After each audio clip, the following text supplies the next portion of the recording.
Bonjour à tous, bienvenue dans l'émission Rencontre. La Foire internationale du commerce des services 2022 se tient du 31 août au 5 septembre à Beijing.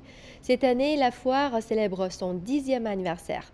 En une décennie, elle est devenue la plus importante rencontre mondiale dans le domaine du commerce des services. Quelles sont les principales nouveautés cette année? Quelles sont les perspectives de développement du secteur des services? Pour en discuter, aujourd'hui, j'ai le plaisir de recevoir M. Ding Yifan, chercheur principal à l'Institut Taihe, et le journaliste français, M. Richard Arst. Bonjour. Bonjour. Bonjour. La Foire internationale du commerce des services a pour thème cette année coopérer pour mieux se développer, innover pour un avenir plus vert. Et donc le développement vert et l'énergie à faible émission de carbone font partie des grands sujets abordés lors de cette foire 2022. Monsieur Ding, quelles sont vos attentes pour l'édition de cette année? Bon, en fait, mon attente, c'est que c'est la première fois depuis la pandémie qu'on va organiser une grande activité internationale, un événement international.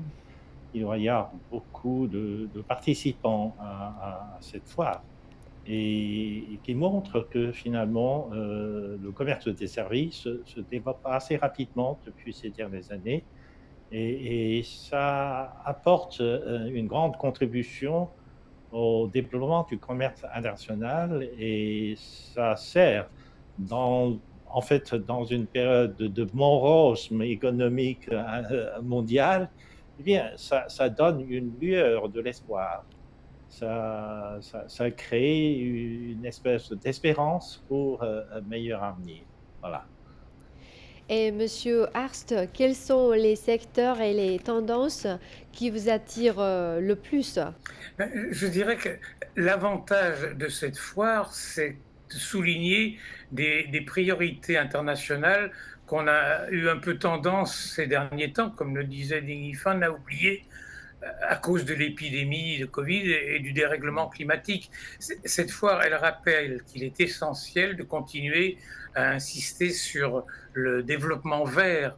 Et dans ce domaine, la Chine a pris des engagements, notamment au cours de la conférence climat à Paris en 2015. Il faut qu'elle fasse tout pour tenir ses engagements.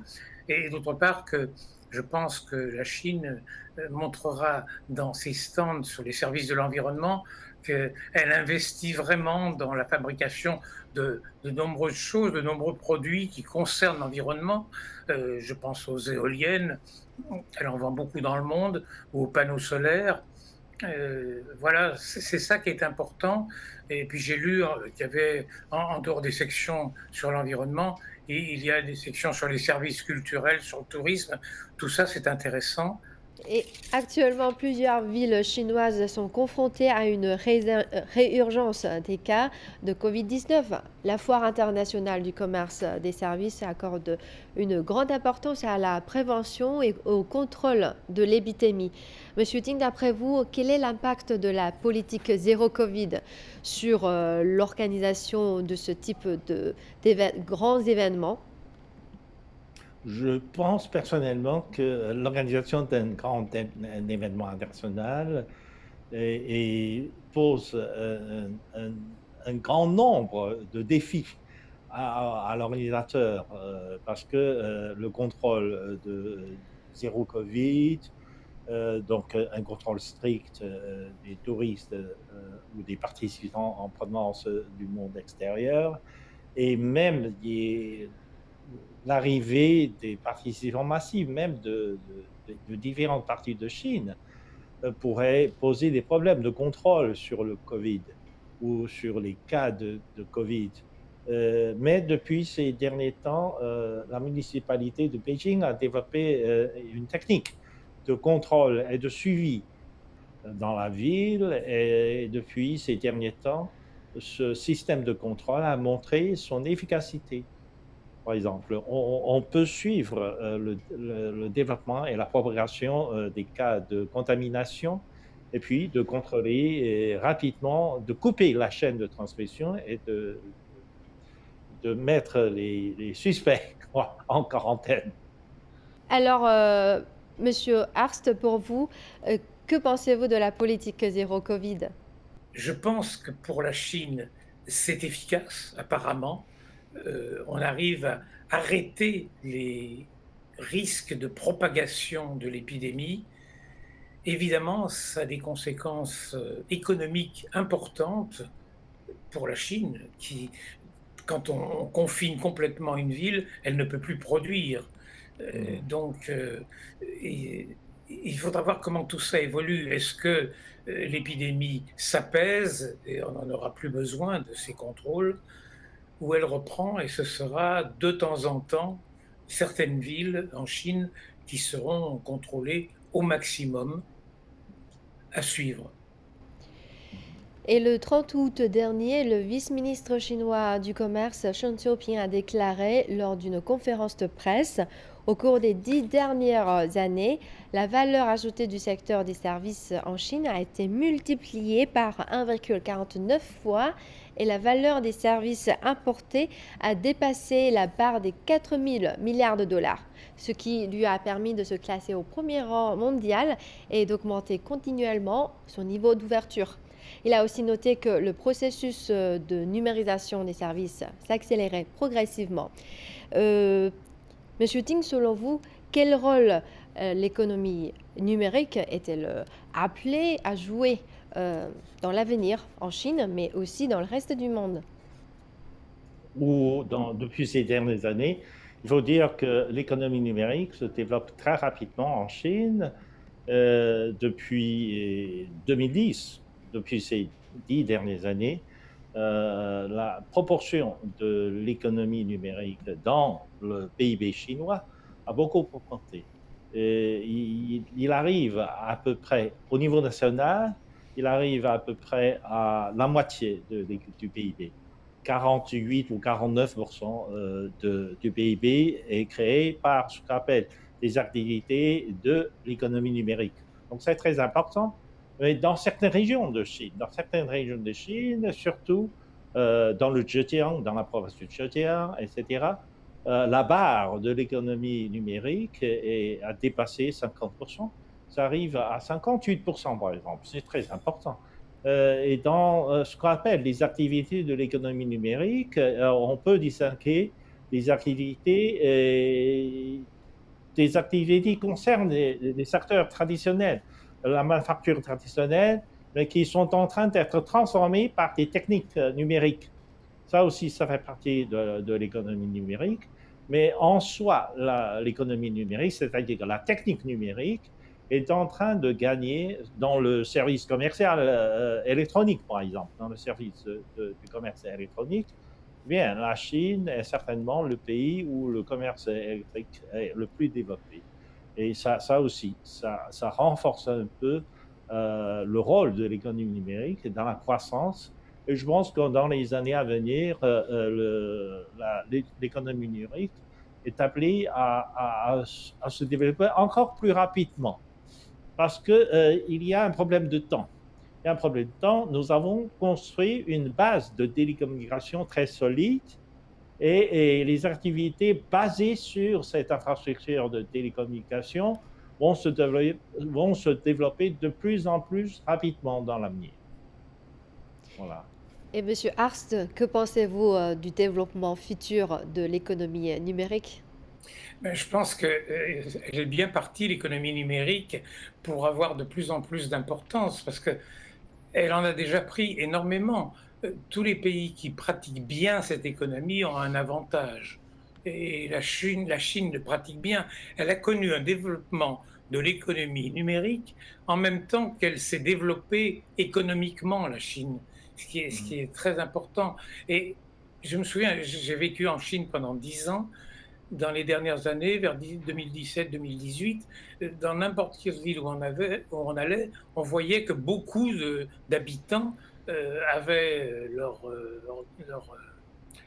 iPhone, consultaient Internet très facilement. Ça, c'est important que la population soit à l'aise avec le numérique. Et puis ensuite, bien sûr, le numérique, il est très utile pour les échanges économiques à l'intérieur de la Chine.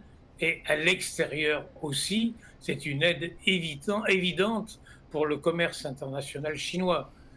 Donc, évidemment, il faut que la Chine, dans son commerce international, soit reliée à des pays qui également ont un bon système numérique, ce qui n'est pas toujours le cas. Mais pour la Chine, je crois que l'avenir est plutôt positif dans ce domaine. Et la foire des services accueille cette année une salle d'expérience du métavers. Depuis l'année dernière, le mot métavers est devenu un terme très à la mode partout dans le monde. Monsieur Ting, quel regard portez-vous sur cette nouvelle tendance du métavers? En fait, il y a deux aspects dans le développement de ce qu'on appelle métavers.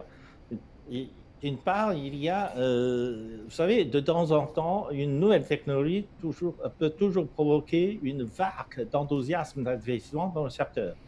Mais c'est souvent soutenu par une espèce de bulle financière.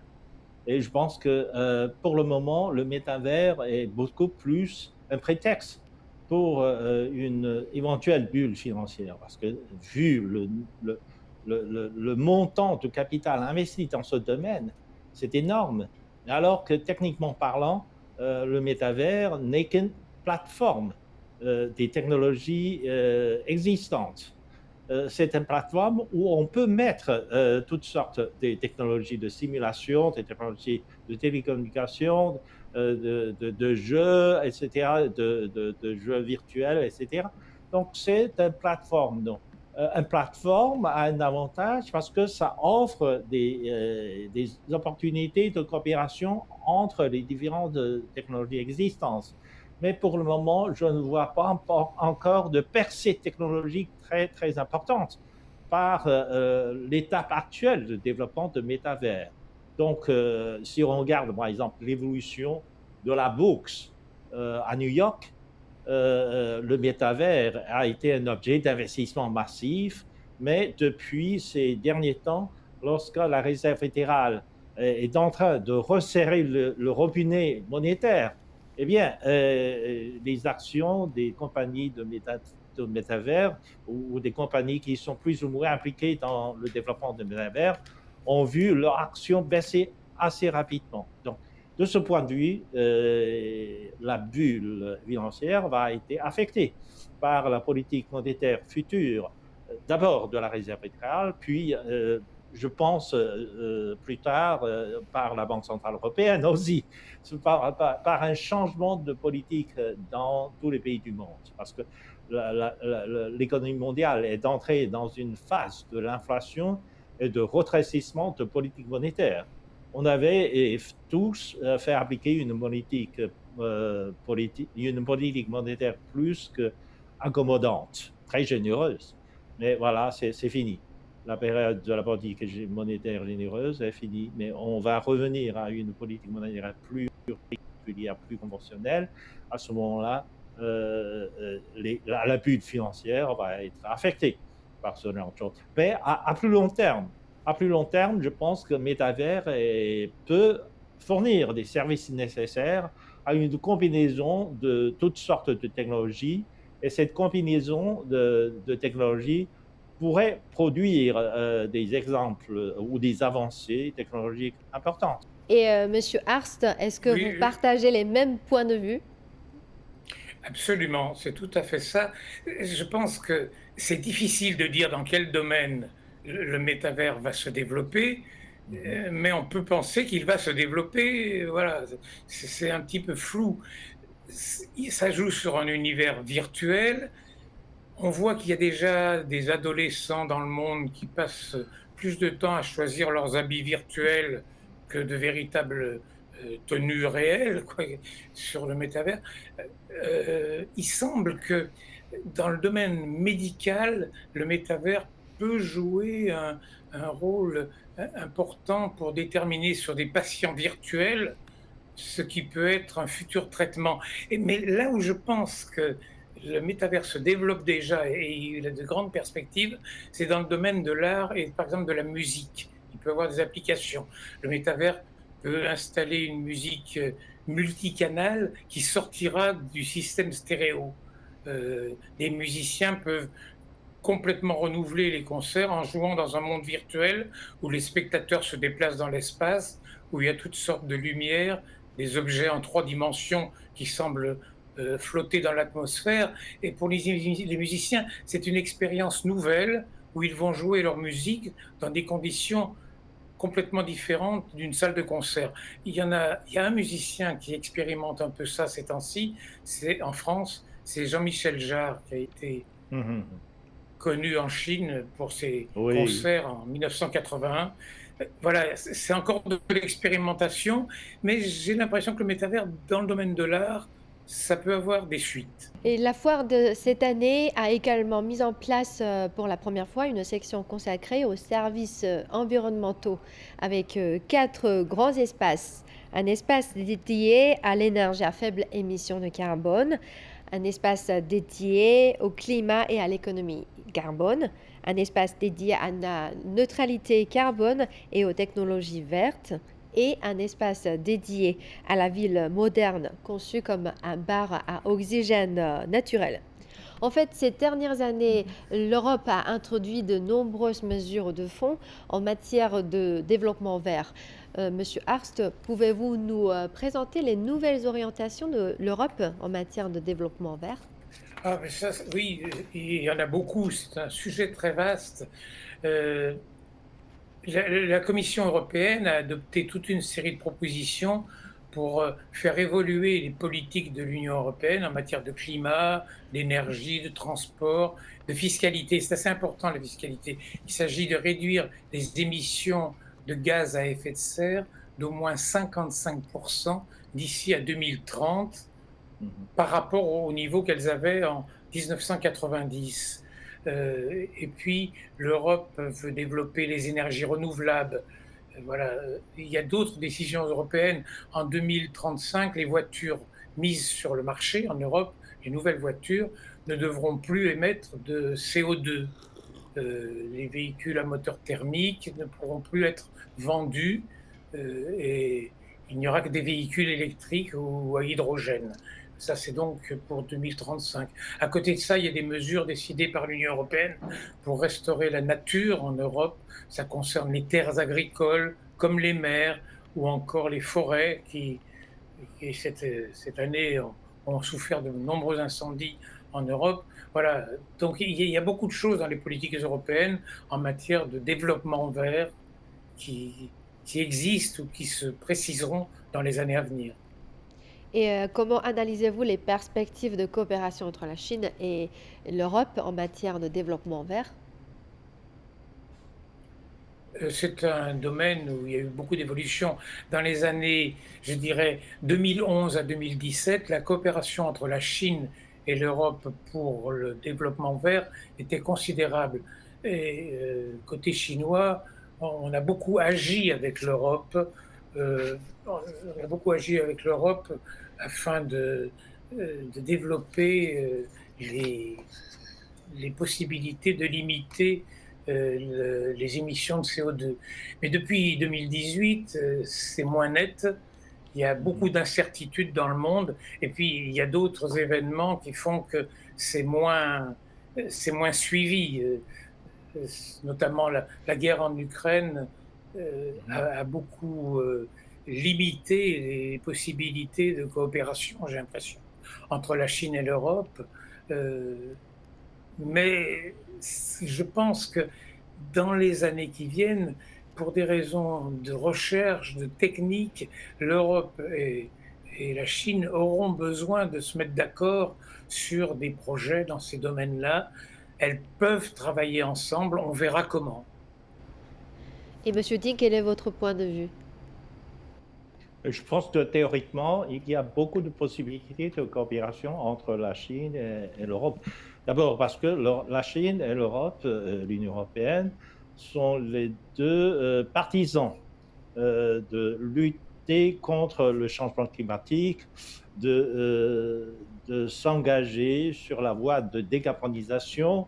Ils ont fait des engagements à propos de la neutralité carbonique, les objectifs à atteindre. Donc, d'autant plus que la Chine est devenue le plus grand producteur, fournisseur des appareils, des instruments d'énergie renouvelable, des panneaux solaires et des pièces détachées de l'industrie photovoltaïque, etc. Dans ce domaine-là, il y a beaucoup de coopération possible. Mais comme Richard a analysé, depuis un ou deux ans, depuis ces 2 dernières années, il y a un nouveau phénomène qui est intervenu dans ce domaine, c'est la considération géopolitique. La considération géopolitique gêne un peu la coopération sino-européenne. Tout dernièrement, j'ai eu des occasions de dîner avec des ambassadeurs des pays européens à Pékin. Et puis, je leur ai proposé de renforcer la coopération technologique dans ce domaine-là. Mais ces ambassadeurs disent que maintenant, l'Europe hésite parce que la guerre en Ukraine a montré la fragilité de l'Europe vis-à-vis de l'approvisionnement de l'énergie russe. Et l'Europe ne veut pas dépendre davantage de la Chine pour l'approvisionnement des équipements de l'énergie renouvelable. L'Europe ne veut pas dépendre trop de la Chine au risque de perdre aussi son autonomie. Donc, ce genre de considération géopolitique gêne l'approfondissement de la coopération sino-européenne dans le domaine de la déglobalisation de l'économie, dans le domaine du développement de l'énergie renouvelable, par exemple. Voilà. Et dans un contexte de morosité de l'économie mondiale et de montée de l'altermondialisme, la Chine continue de promouvoir le multilatéralisme et la coopération ouverte. Et comment envisagez-vous le développement futur de la mondialisation, Monsieur Ding? Oh, je pense que la Chine est un partisan de la mondialisation parce que la Chine a bénéficié de la mondialisation. La Chine voulait faire avancer la mondialisation tout en corrigeant les défauts de la mondialisation. Eh bien, ici, je pense que la Chine préfère utiliser un proverbe occidental. Il ne faut pas jeter le bébé avec l'eau du bain. Mais c'est un proverbe allemand. C'est un proverbe allemand qui est très à la mode en France, en Angleterre, maintenant aux États-Unis. Eh bien, ça traduit une unité. Il ne faut pas complètement rejeter quelque chose quand il y a aussi des effets positifs de cette chose. Eh bien, là-dessus, la mondialisation, si on regarde, par exemple, les chiffres, les statistiques de la mondialisation, eh bien, la croissance mondiale a été exceptionnellement rapide pendant la période de la mondialisation, par exemple. Depuis la fin des années 1990 et la première décennie de ce siècle. Bien, c'est l'âge d'or de la mondialisation et la croissance mondiale était exceptionnellement rapide et le commerce international était très important. Ça aussi, ce sont des avantages de la mondialisation. Bien sûr, cette mondialisation a créé aussi des effets pervers, surtout des effets pervers dans des économies développées. Maintenant, il faut corriger les effets pervers tout en maintenant l'élan de la mondialisation. C'est pour ça que la Chine propose aussi une coopération entre les gouvernements intergouvernementale pour essayer de contrôler un peu la mondialisation tout en proposant la mondialisation. La Chine, de ce point de vue, reste dialectique. On ne veut pas complètement tuer la mondialisation, mais on veut limiter un peu les effets pervers de la mondialisation. Voilà. Et pour vous, Oui, Monsieur... je trouve qu'on sent dans ce que dit Ding Yifan un certain Ding Yifan, une certaine nostalgie de la mondialisation des années 2000 à 2010 qui a été extrêmement profitable à la Chine, c'est certain. Oui. C'est un système avantageux pour un pays qui se modernise. Aujourd'hui, la situation est un peu différente. Les Américains, par exemple, de Joe Biden, sont plus ouverts que sous la présidence Trump, bien sûr, mais ils ont des priorités internes du côté de la préservation du pouvoir d'achat, de la lutte contre le Covid, tout ça.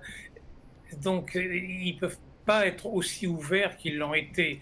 Et puis l'Europe, elle est a priori plus favorable au multilatéralisme, mais je pense qu'elle a, de ce, de ce fait qu'elle est fondamentalement pour le multilatéralisme, elle a intérêt à avoir un bon niveau de dialogue avec l'extérieur et notamment avec la Chine, qui est un partenaire commercial qui reste très important pour l'Europe. Hein, il faut davantage se comprendre sur les questions d'actualité internationale qu'on ne le fait actuellement. Il y a des échanges téléphoniques entre les dirigeants européens et notamment avec Emmanuel Macron et Xi Jinping. Je crois qu'il faudrait plus de contacts entre les deux pays. Il faudrait que les étudiants, les touristes aussi puissent venir davantage en Chine. Tout ça, ça alimente euh, tout un système qui va vers le multilatéralisme. Évidemment, c'est moins facile, évidemment, à cause de l'épidémie de Covid. Si elle disparaît, ça deviendra plus évident. Le 30 août dernier, le ministère chinois des Finances a publié un rapport sur la mise en œuvre de la politique budgétaire de la Chine au premier semestre 2022. Et dans son rapport, le ministère propose comme grande ligne de poursuivre le progrès tout en assurant la stabilité, de renforcer les ajustements de la politique macroéconomique, de planifier des outils de réforme graduelle et de continuer d'assurer l'amélioration des moyens de subsistance de la population tout en préservant un développement raisonnable, équilibré de l'économie. Monsieur Ting, comment analysez-vous ce rapport? Oui, mais c'est toute une explication un peu plus compliquée. Le terme est très compliqué, etc. Mais en fait, en gros, cela veut dire tout simplement que l'État va continuer à soutenir avec pouvoir fiscal, à soutenir la croissance économique et à subventionner euh, la proportion de la population qui vit en difficulté à cause de la pandémie. Ça, c'est que la pandémie a créé des difficultés extraordinaires pour une partie de la population, par exemple dans le secteur de services, l'hôtellerie, la restauration, etc. Les employés de ce secteur ont été sérieusement affectés par l'appropriation de la pandémie, etc.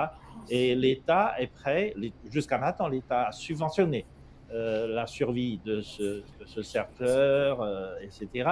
Ça va continuer, ça va continuer. L'État va subventionner encore le secteur de services, surtout les employés du secteur de services. Mais là aussi, l'État va continuer à donner un coup de pouce à la croissance économique, surtout dans des secteurs clés définis par l'État.